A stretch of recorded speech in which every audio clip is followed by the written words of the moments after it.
Little stars का बड़ा काम, पाकिस्तान अंडर 19 ने एशिया कप में भारत को नीचे दिखा दिया। लिटिल स्टार अजान अवैस की नाकाबिले शिकस्त सेंचुरी और कप्तान साद बेग की पुरएतमाद बैटिंग और मोहम्मद जिशान की 4 विकेटों की बदौलत पाकिस्तान अंडर 19 ने एसीसी एशिया कप में रिवायती हरीफ भारत को 8 विकेट से शिकस्त देकर नीचा दिखा दिया। दोनों की 125 रन की शिराकत ने पाकिस्तान को दूसरी कामयाबी दिलवा दी। आईसीसी एकेडमी ग्राउंड में ग्रीन कैप्स ने टॉस जीतकर बॉलिंग का फैसला किया। नाकाम टीम ने 9 विकेट पर 259 रन बनाए। पाकिस्तान ने 47 ओवर्स में मतलूबा स्कोर सिर्फ 2 विकेट पर पूरा कर लिया। मोहम्मद यूसुफ के हेड कोच बनने के बाद पाकिस्तानी बैटर्स ने गैर मामूली कारकर्दगी दिखाते हुए भारत को आउट क्लास कर दिया।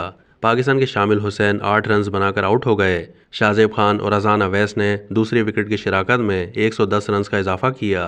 शाहजेब खान 3 छक्कों और 4 चौकों की मदद से 63 रन बनाकर आउट हुए।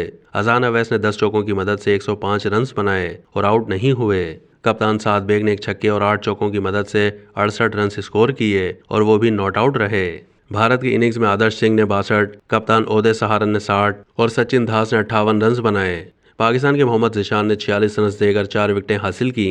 उबैद शाह और आमिर हसन ने 2-2 खिलाड़ी आउट किए। अब तक के लिए इतना ही। मज़ीद मालूमात के लिए डेली जंग के यूट्यूब चैनल को सब्सक्राइब कीजिए।